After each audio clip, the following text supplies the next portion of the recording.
السلام عليكم ورحمة الله وبركاته. الحمد لله رب العالمين والصلاة والسلام على رسوله الأمين محمد وعلى آله وصحبه أجمعين، أما بعد. ہر قسم کی حمد و ثناء، تعریف و توصیف اللہ رب العزت ذوالجلال کے لیے لائق و زیبا ہے، اور درود و سلام ہو نبی اکرم صلی اللہ علیہ وسلم پر۔ محترم سامعین، ہم ایک بہت ہی اہم کتاب جس کا نام الدروس المہمہ لعامۃ الامہ ہے، اس کے شرح کو سن رہے ہیں اور پڑھ رہے ہیں، جس کے اندر تقریباً عقدی معاملہ ہو یا عبادات کے تعلق سے ہو، تمام باتوں کو ابن باز رحمہ اللہ نے اس مختصر سی کتاب میں جمع کر دیا ہے۔ ایک مسلمان کو اس کو بار بار پڑھنا چاہیے، جیسے الدروس المہمہ ہے، کتاب التوحید ہے۔ اس قسم کی کتابوں کو بار بار جو علماء ہیں ان سے پڑھنا چاہیے، پھر پڑھنے کے بعد، سمجھنے کے بعد خود بھی اس کو اپنے مطالعے میں کثرت سے رکھنا چاہیے، تاکہ جو عبادات کے تعلق سے جو مسائل ہیں اور عقیدے کے تعلق سے جو مسائل ہیں وہ آپ کے ذہن میں محفوظ رہیں۔ اگر کچھ آپ سے چوک ہو یا بھول ہو جائے تو مطالعے کی کثرت کی وجہ سے وہ بھول چوک ختم ہوتی رہے، جاتی رہے۔ اب تک ہم نے قرآن مجید کے تعلق سے جو بعض صورتیں تھی، اسی طریقے سے حدیث جبریل جو ہے، جس میں نبی صلی اللہ علیہ وسلم نے ایمان کے ارکان اور اسلام کے ارکان کو بتایا ہے، اس کے تعلق سے کچھ معلومات حاصل کی، آپ کے سامنے اس کی مختصر سے شرح کتاب و سنت اور اقوال علماء، اقوال سلف کی روشنی میں آپ کے سامنے رکھی۔ آج کا جو درس ہے وہ چوتھا درس ہے، جس میں توحید کی قسمیں اور شرک کی قسمیں بیان کی جائیں گی۔ توحید کیا ہے؟ توحید رب کی معرفت ہے، توحید رب کے عبادت کی معرفت ہے، اور جنت میں جانے کا سب سے مختصر ترین راستہ ہے۔ آپ اگر اپنے رب کی معرفت آپ نے کر لی، اپنے رب کے اسماء و صفات کو اور اس کے تقاضے کو جان لیا، اس کے اوپر آپ کا ایمان مضبوط ہو گیا، توحید الوہیت کو سمجھ کر کے آپ نے اپنی تمام تر عبادتیں صرف اللہ کے لیے خالص کر لی، توحید ربوبیت کو سمجھ کر کے اس کے جو تقاضے ہیں آپ نے اس کو پورا کرنا شروع کر دیا، تو آپ یقین جانیں کہ جنت کے مختصر ترین راستوں میں سے آپ نے اس راستے کو طے کر لیا۔ بس اس کے اوپر آپ کو استقامت کے ساتھ رہنا ضروری ہے، آپ کی وفات تک استقامت کے ساتھ آپ اس راستے پر رہیں، استقامت اختیار کریں۔ انشاءاللہ کل قیامت کے دن جو اللہ رب العالمین نے جو چیزیں، جو اچھی چیزیں، بھلی چیزیں اپنے بندوں کے لیے تیار کی ہیں، وہ کل قیامت کے دن بطور انعام اللہ رب العالمین اپنے ان بندوں کو دے گا جس نے توحید کو اختیار کیا اور اس کے تقاضے کو اس دنیا میں پورا کیا۔ تو توحید کی تین قسمیں ہیں، جس کی کچھ تفصیل پچھلے درس میں آ چکی ہے۔ ایک توحید ربوبیت ہے، ایک توحید الوہیت ہے، اور تیسری قسم توحید اسماء و صفات ہے۔ اس تعلق سے بہت ساری تفصیل بھی آ چکی ہیں، اور میں نے بتایا تھا کہ بعض علماء توحید کی تین قسمیں بیان کرتے ہیں اور بعض علماء توحید کی دو قسمیں بیان کرتے ہیں۔ توحید کی دو قسمیں جو لوگ بیان کرتے ہیں ان کے نزدیک توحید علمی ہوتی ہے اور توحید عملی ہوتی ہے۔ توحید علمی جو ہوتی ہے اس کے اندر توحید ربوبیت اور توحید الاسماء و صفات دونوں داخل ہیں۔ کیوں داخل ہیں؟ میں نے پچھلے ہفتے آپ کو بتایا تھا۔ اور توحید عملی جو ہوتی ہے اس کے اندر توحید الوہیت داخل ہے۔ تقسیم میں اختلاف ہے، لیکن اصل مقصد جو ہے اور جو نتیجہ ہے وہ ایک ہی ہے۔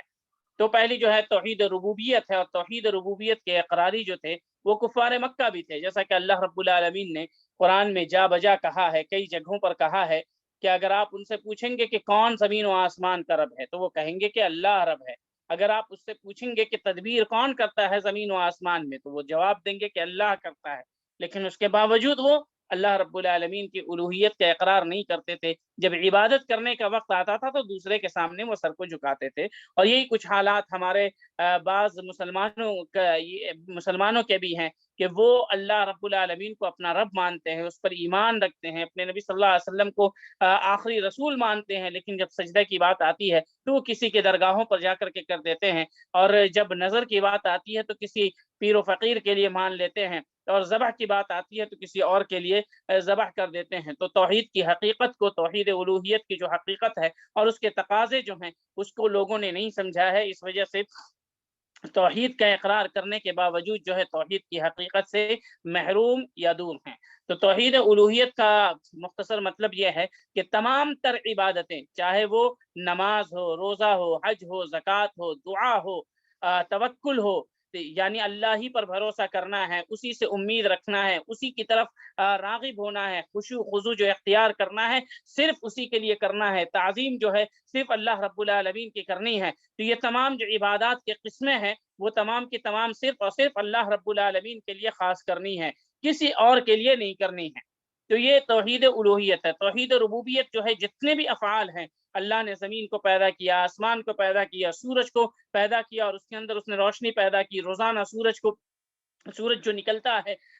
پورب سے نکل کر کے پچھم میں ڈوبتا ہے، روز مرہ کا معمول ہے۔ اسی طریقے سے چاند، ہر مہینے میں پہلی تاریخ کو چاند نکلتا ہے، انسان پیدا ہوتا ہے، انسان کے جتنے بھی افعال ہیں، جو بھی چیزیں ہیں، سب کے سب اللہ رب العالمین کی پیدا کرتے ہیں، سب کے سب اللہ رب العالمین کی مخلوقات میں شامل ہیں۔ یہ توحید ربوبیت ہے۔ اور توحید اسماء و صفات، جیسا کہ میں نے بتایا تھا کہ اللہ رب العالمین کے کچھ نام ہیں، اللہ رب العالمین نے ان ناموں کا تذکرہ اپنی کتاب میں کیا اور نبی کریم صلی اللہ علیہ وسلم نے احادیث میں کیا ہے۔ اسی طریقے سے اللہ رب العالمین کے کچھ صفات ہیں جن کا تذکرہ اللہ رب العالمین نے قرآن مجید میں کیا اور بعض کا تذکرہ نبی صلی اللہ علیہ وسلم نے احادیث میں کیا ہے۔ ان اسماء کو اور ان ناموں کو، ان اسماء پر اور ان ناموں پر ویسے ہی ایمان لانا ہے جس طریقے سے اللہ رب العالمین نے ذکر کیا ہے اور جس طریقے سے صحابہ کرام ایمان لائے تھے۔ ان اسماء و صفات کے اندر نہ تعویل کرنی ہے، نہ تکییف کرنی ہے، کیفیت بیان کرنی ہے کہ کیسے یہ صفات کیسے ہیں۔ ینزل، اللہ رب العالمین اترتا ہے، تو کیسے اترتا ہے اس کیفیت کے بارے میں سوال نہیں کرنا ہے، اس پر ایمان رکھنا ہے کہ ہاں اللہ رب العالمین اترتا ہے۔ کیا کیفیت ہے، اللہ اعلم، اللہ رب العالمین اس بارے میں زیادہ جانتا ہے۔ تو ان چیزوں کے اوپر ایمان رکھنا ہے اور تمثیل نہیں کرنا ہے، یعنی کسی سے مماثلت بیان نہیں کرنی ہے کہ اللہ رب العالمین کے ہاتھ ہیں تو ہاتھ ہیں جو اللہ رب العالمین کی ذات جو وحدہ لا شریک ہے اس کے جو لائق ہے ویسے ہاتھ ہیں۔ اب اس کے اندر انگلیاں بھی ہیں جیسا کہ نبی صلی اللہ علیہ وسلم نے بیان کیا ہے، تو جیسے اللہ رب العالمین کی ذات کو لائق و زیبا ہے اسی طریقے سے اللہ رب العالمین کی انگلیاں ہیں، کیسی ہیں اس بارے میں ہم کچھ سوال نہیں کر سکتے اور نہیں اس سے تعلق سے کھوج میں لگنا چاہیے۔ اسی پر کہتے ہیں امیر روحا کما جاءت، کہ سلف صالحین کہتے ہیں کہ جس طریقے سے نصوص میں وارد ہوا ہے امیر روحا، کہ اسی طریقے سے اس کے اوپر ایمان لاؤ بغیر کسی کیفیت کے، اس کی جو کیفیت ہے وہ اللہ رب العالمین کے سپرد کر دو، اس کی کیفیت کے تلاش میں نہیں پڑو۔ جیسا کہ امام مالک رحمہ اللہ سے ایک شخص نے سوال کیا کہ اللہ رب العالمین کہاں ہے، تو نبی کریم یہ امام مالک رحمہ اللہ نے کہا عرش پر مستوی ہے۔ تو پھر اس شخص نے کہا کہ کیف یستوی، کیف هو مستوی علی العرش، کہ اللہ عرش پر کیسے مستوی ہے۔ تو امام مالک رحمہ اللہ نے کہا اس قسم کا سوال جو ہے کہ اللہ کی صفات کے تعلق سے سوال کرنا یہ بدعت ہے،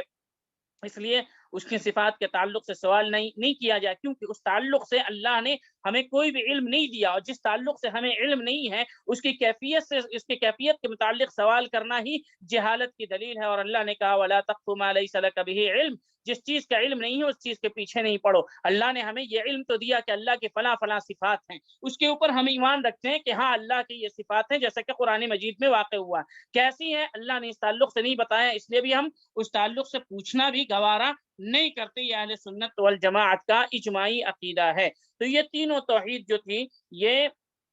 ایک دوسرے سے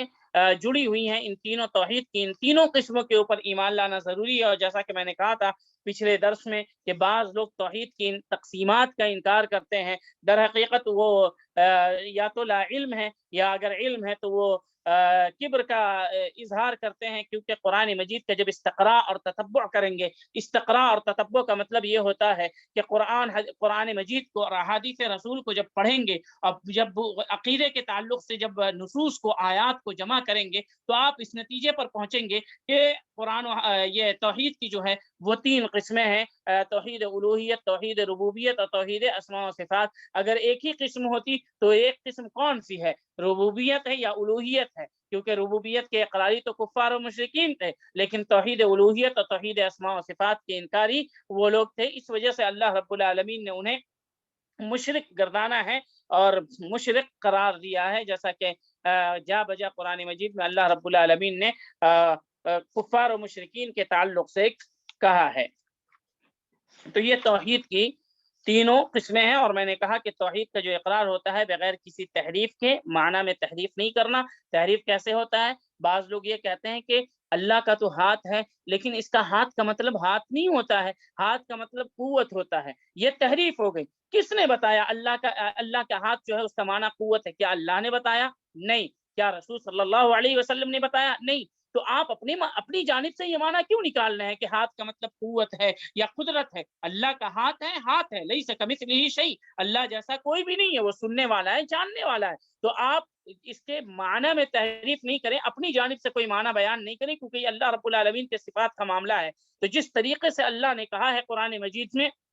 کہ اللہ کا ہاتھ ہے، تو ہاتھ ہے، کیسا ہے، اس کا معنی کیا ہے؟ معنی بھی اللہ کا سپرد ہے، اللہ ہے کہ کسی صفات کا معنی ہم کو معلوم ہو۔ تو ید اپنے ظاہری معنی پر محمول ہے کہ ید کا مطلب ید ہے، کیسا ہے، اس تعلق سے ہمیں کوئی بھی علم نہیں ہے۔ تو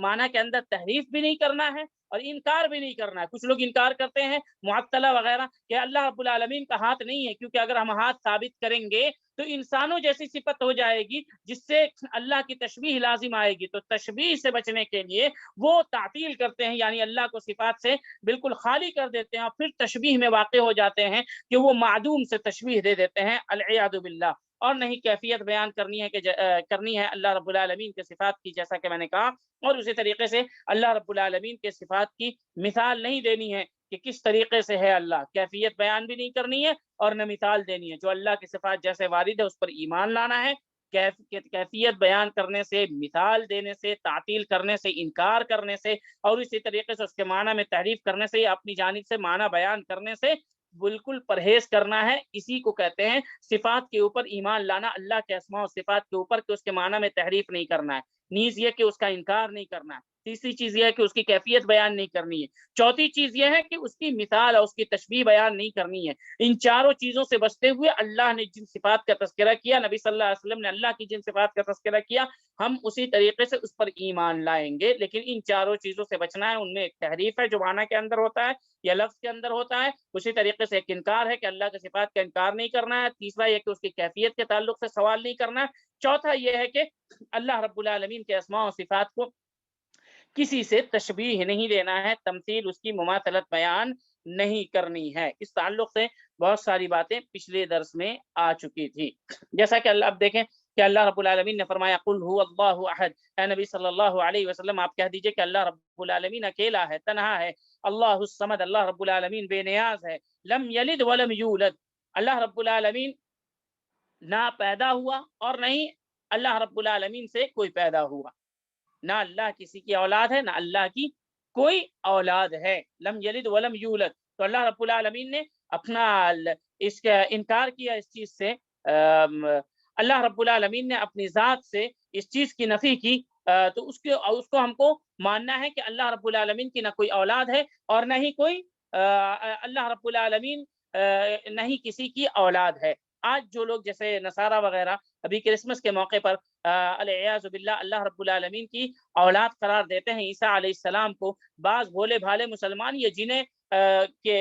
کتاب و سنت کا علم نہیں ہے، منہج سلف کا علم نہیں ہے، وہ لوگ ان کو مبارکباد دینے جاتے ہیں، حالانکہ یہ مبارکبادی جو منائی جاتی ہے خود ان لوگوں نے وضاحت کی ہے کہ یہ کرسمس کے موقع سے وہ عیسیٰ علیہ السلام کی ولادت پر جو مبارکبادی مناتے ہیں وہ اللہ کا بیٹا قرار دیتے ہوئے مناتے ہیں، اور ہم ہیں کہ جو اللہ کا بیٹا جن کو قرار دیتے ہیں، جو لوگ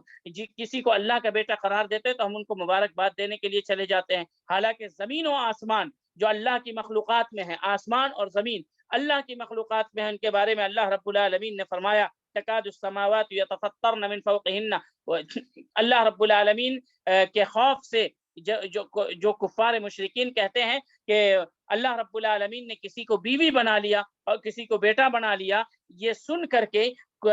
زمین کا اور آسمان کا دل کرتا ہے کہ وہ پھٹ جائیں اور ختم ہو جائے، لیکن اس قسم کے کلمے وہ نہ سن پائیں۔ زمین اور آسمان جو اللہ کی مخلوق ہے، جو ہمارے فائدے کے لیے پیدا کی گئی ہے، ان کی یہ حالت ہے کہ وہ اللہ کا بیٹا سننا نہیں چاہتی ہیں کہ کوئی اللہ کا کسی کو بیٹا قرار دے اور اسی طریقے سے کسی کو اللہ کی بیوی قرار دے۔ جب زمین اور آسمان کا عقیدہ اتنا مضبوط ہے تو ہم مسلمان ہیں جن کے پاس کلام اللہ رب العالمین کی کتاب موجود ہے، ہم کسی کو بیٹا کہتے ہوئے سنتے ہیں اور پھر اس کی عید پر اس کو مبارکباد دینے جاتے ہیں کہ ہاں لو بھائی تمہیں مبارک ہو اس قسم کی عیدیں منانا، اور نعوذ باللہ العیاذ باللہ اللہ محفوظ رکھے کہ اللہ کا بیٹا قرار دینا، تو آپ اس کی عید کے موقع پر دیتے ہیں، گرچہ آپ کا عقیدہ نہیں ہوتا ہے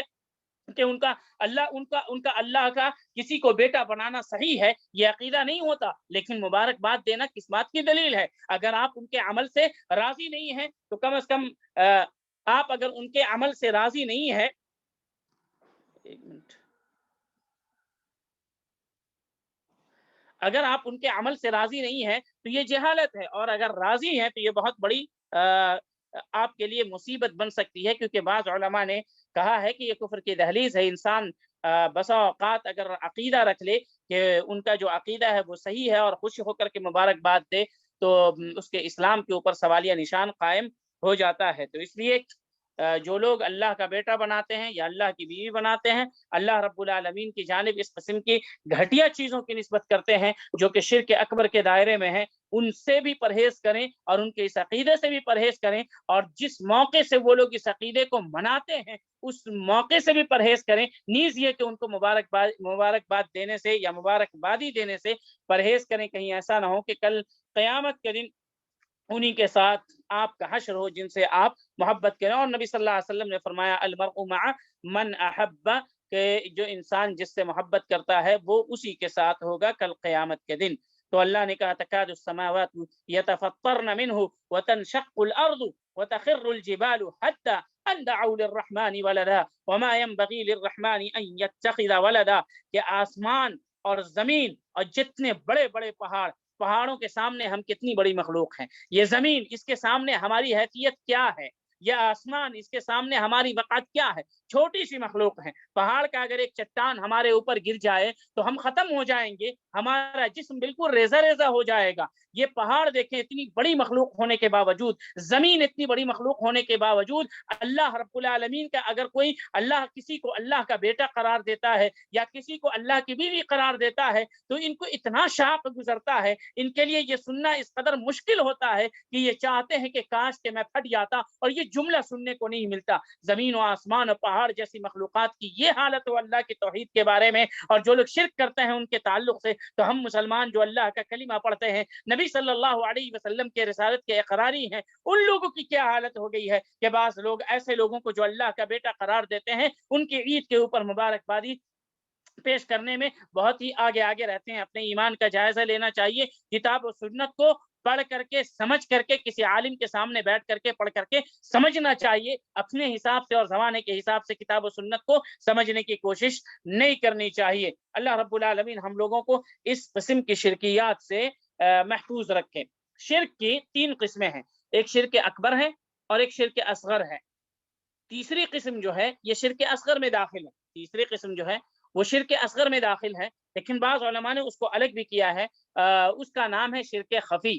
پوشیدہ شرک۔ شرک اکبر تو معلوم ہے، غیر اللہ رب العالمین کو چھوڑ کر کے کسی اور کی عبادت کرنا، اس کے نام سے جانور ذبح کرنا، اور کیا کہتے ہیں کہ اس کے سامنے سجدہ کرنا، یعنی جو بھی عبادت کے اقسام ہیں غیر اللہ کے لیے اس کو کرنا، اس کو شرک اکبر کہتے ہیں۔ اور شرک اکبر کے بارے میں اللہ رب العالمین نے واضح طور پر کہہ دیا ہے، ان اللہ لا یغفر ان یشرک بہ ویغفر ما دون ذلک لمن یشاء ومن یشرک باللہ فقد ضل ضلالا بعیدا، کہ اللہ رب العالمین ہر گناہ کو معاف کر سکتا ہے لیکن شرک کو کبھی بھی معاف نہیں کر سکتا، اور شرک کرنے والا بہت ہی دور کی گمراہی میں اور کھلی گمراہی میں چلا جاتا ہے۔ اور ایک جگہ اللہ نے کہا انہ من یشرک باللہ فقد حرم اللہ علیہ الجنہ ومأواہ النار وما للظالمین من انصار، کہ جو اللہ کے ساتھ کسی کو شریک ٹھہراتا ہے اللہ نے اس کے اوپر جنت کو حرام قرار دے دیا ہے، جنت کو حرام قرار دے دیا ہے، وہ کبھی بھی جنت میں داخل نہیں ہوگا۔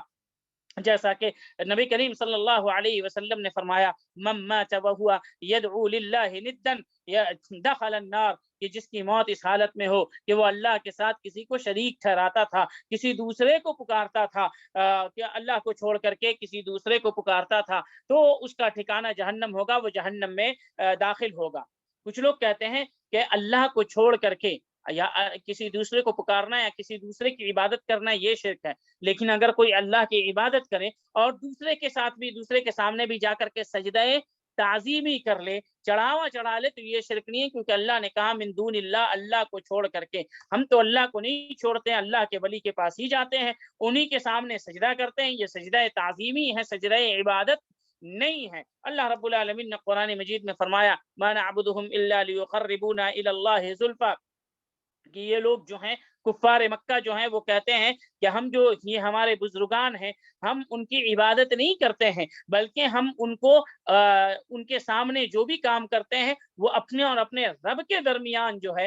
واسطہ اور ذریعہ بنانے کی کوشش کرتے ہیں، تاکہ یہ ہمارے بزرگان دین ہمارے اور ہمارے رب کے درمیان واسطہ بن جائیں اور اللہ کی قربت ہمیں ان کے ذریعے سے مل جائے، تو اس کو وسیلہ اور واسطہ بنانا کہتے ہیں۔ یہ بھی شرک اکبر کے اندر داخل ہے، بلکہ نواقض اسلام میں ہے۔ اس لیے اگر کوئی انسان اس قسم کا کام کرتا ہے تو اسے پرہیز کرنا چاہیے۔ تو شرک اکبر ایسی چیز ہے جس کے اوپر اللہ رب العالمین نے انبیاء کرام بلکہ 18 نبیوں کا نام لے کر کے اور اس کے بعد کہا وَلَوْ أَشْرَكُوا لَحَبِطَ عَنْهُمْ مَا كَانُوا يَعْمَلُونَ، کہ اگر یہ تمام انبیاء کرام بھی شرک کرتے تو ان کے تمام اعمال کو اللہ رب العالمین ضائع اور برباد کر دیتا۔ اور نبی صلی اللہ علیہ وسلم کو بالخصوص اللہ رب العالمین نے مخاطب کر کے کہا کہ اگر اے نبی صلی اللہ علیہ وسلم آپ بھی شرک کرتے تو ہم آپ کے اعمال کو ضائع اور برباد کر دیتے۔ تو آپ دیکھیں کہ انبیاء سے شرک کے صدور کا تصور نہیں کیا جا سکتا کہ وہ کسی بھی قسم کے شرک میں پڑ سکتے ہیں، لیکن اللہ رب العالمین نے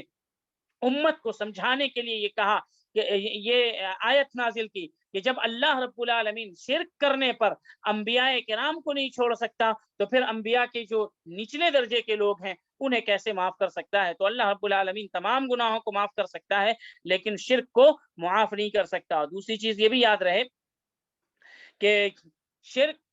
جو ہوتا ہے وہ کبیرہ گناہ تو ہے، اکبر الکبائر ہے، سب سے بڑا گناہ ہے۔ اگر کوئی چھوٹا شرک ہے، شرک اصغر ہے، اس کی سنگینی کے لیے اتنا ہی کافی ہے کہ اس کے ساتھ لفظ شرک لگ گیا ہے۔ اس لیے بعض صحابہ کرام شرک اصغر پر، چھوٹے شرک پر، جن کی ابھی میں مثال بیان کروں گا، اس چھوٹے شرک کے اوپر شرک اکبر والی آیتوں سے استدلال کیا کرتے تھے۔ اور تمام کبیرہ گناہ سے بعض لوگوں نے کہا ہے شرک اصغر تمام کبیرہ گناہوں سے سنگین گناہ ہے، اس کی وجہ یہ ہے کہ اس کے ساتھ شرک لگا ہوا ہے۔ تو یہ شرک کی تمام قسموں سے انسان کو پرہیز کرنا چاہیے۔ تو شرک اکبر کے جو بعض اقسام گزرے ہیں وہ اللہ رب العالمین کو چھوڑ کر کے کسی اور کی عبادت کرنا، یا کوئی اللہ سے جتنی محبت کرتا ہے اتنی محبت اور ویسی ہی محبت دوسرے سے بھی کرتا ہے تو یہ شرک فی المحبہ ہے، یہ بھی حرام ہے اور یہ بھی شرک اکبر کے درجے میں آتا ہے۔ تو یہ ان تمام چیزوں سے انسان کو بچنا چاہیے۔ اور رہی بات شرک اصغر کی، تو شرک اصغر جو ہے وہ اللہ رب العالمین کو چھوڑ کر کے کسی دوسرے کی قسم کھانا۔ اسی طریقے سے الفاظ میں جو شرک ہے، جیسے یہ کہنا کہ اگر تم نہیں ہوتے تو میرا یہ کام نہیں ہوتا، تو یہ بھی شرک اصغر کے اندر شامل ہے، جیسا کہ عبداللہ بن عباس رضی اللہ عنہ کی تفسیر ہے سورہ بقرہ کی آیت کے اندر۔ تو اس قسم کے شرک سے بھی بچنا اور اس سے محفوظ رہنا بہت زیادہ ضروری ہے۔